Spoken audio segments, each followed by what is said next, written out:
Hey, how you all doing? This is Phil the Old Man. Just doing another Boss Steel Blades review here on this beautiful 470123 Gabon Ebony 47 Viper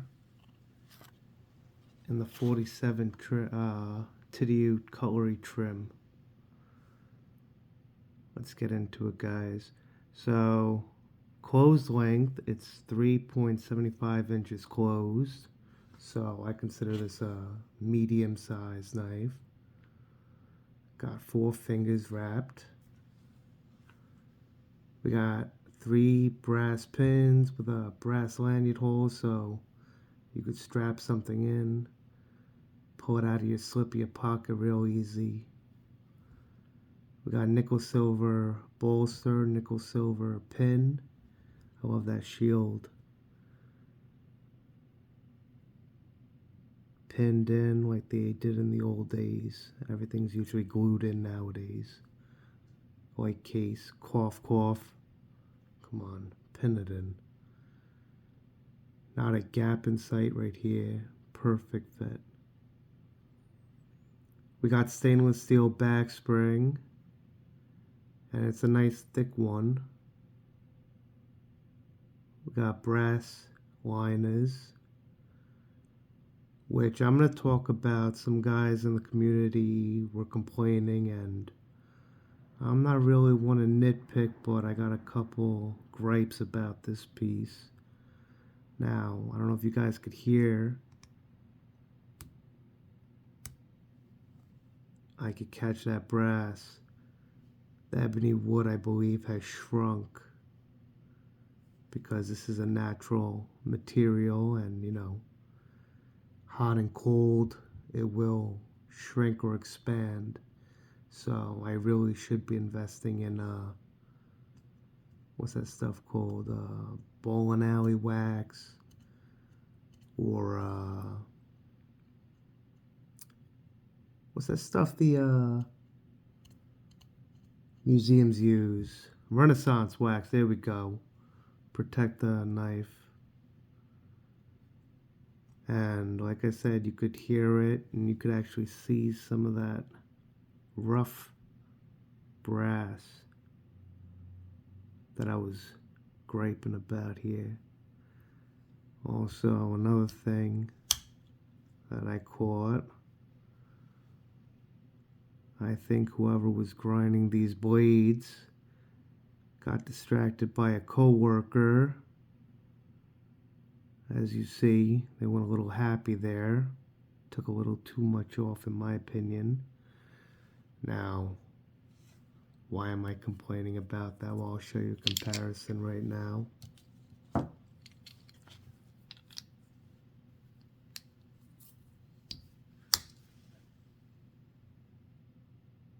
On my 2020 piece here, of course, this is different. This is a Northfield trim, but let's compare. You see that gap? Let's see here. That's clean. That's beautifully done. Someone wasn't paying attention. Also, while I have this out, let's show the comparison here on the satin finish blade on the Tidioute cutlery line, and you get a highly polished version on the Northfield trim.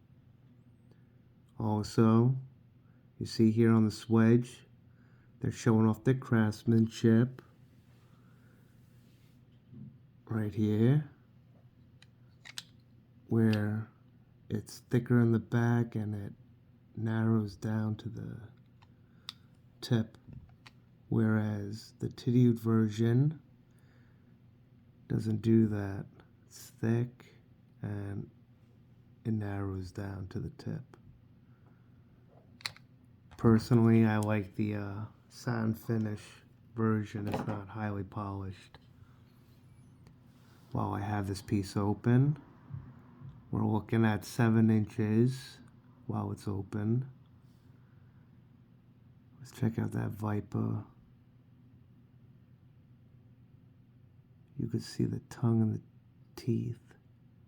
Oh, fangs, excuse me, they don't have teeth, right? And a deep nail neck.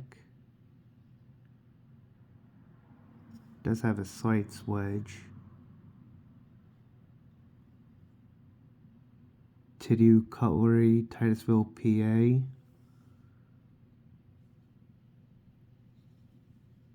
the show side. Half stop. I don't know why people complain that slip joints are dangerous. Look, it stopped.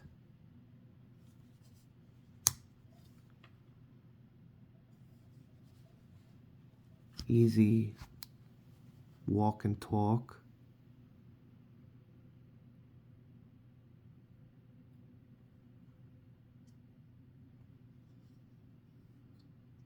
Now, sorry I haven't talked about this piece. I'm a little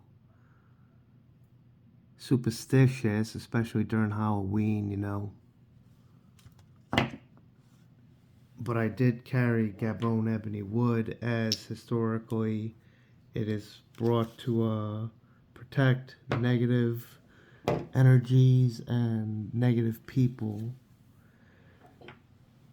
So I didn't carry that piece, but I did carry this Gabon ebony wood, which I also picked up from Boss Steel Blades a while back.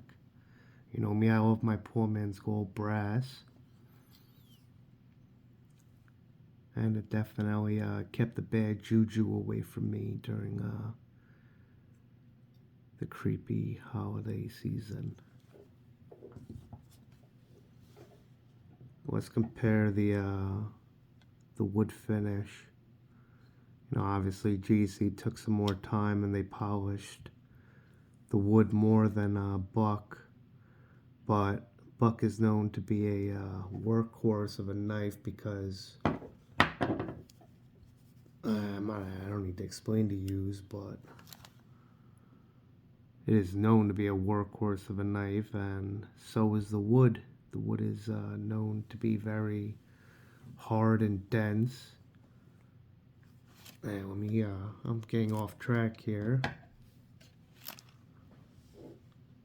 But the wood is very hard and dense and rich. You know, look how smooth that grain is. That's why it was very popularly used by French cabinet makers. It was designated to be made sculpted scepters for royalty. The ancient Greeks, the ancient Romans, of course the Egyptians, they coveted this wood.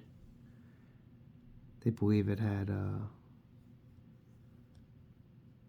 luxury properties and healing qualities. Now, also, I just wanted to compare. Look how thin this is. Now, I understand, you know, stag is natural and that's some thick slabs of stag, but sometimes I just don't want to carry a lot. I'll carry this piece for sure. This would disappear right in your pocket, no problem, or a slip.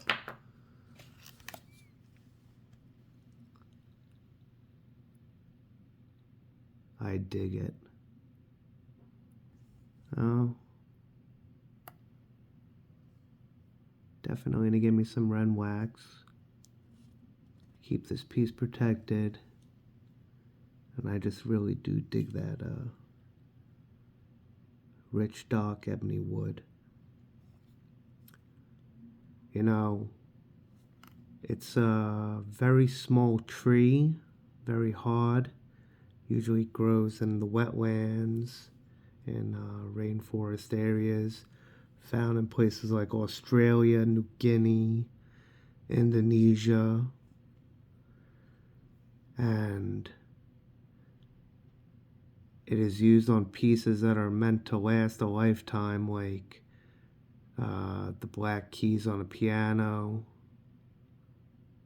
What else? Pool cues.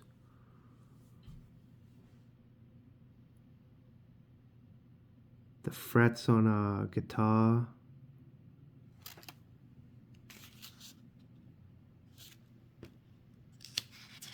You know, it also symbolizes luxury and found in cars, found in royal Egyptian tombs, and it is to this day one of the most expensive lumbers to purchase.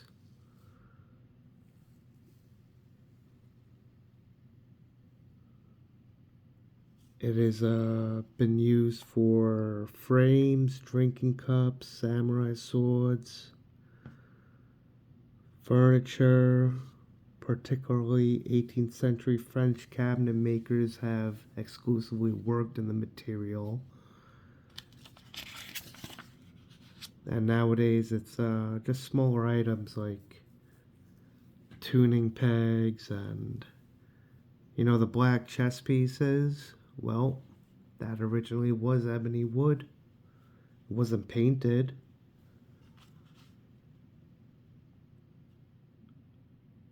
So, this Tidioute line, at first, you know, you'd think, why would they use such a luxury wood instead of on the Northfield trim? Well, just like the buck that I showed yous. That's a hardwood. Oh, also, fun fact, it is so dense, ebony wood does not float, it sinks. So, take that rafting, you better put a lanyard on it, I'll tell you that right now. Anyways, have a good one, guys. Take it easy.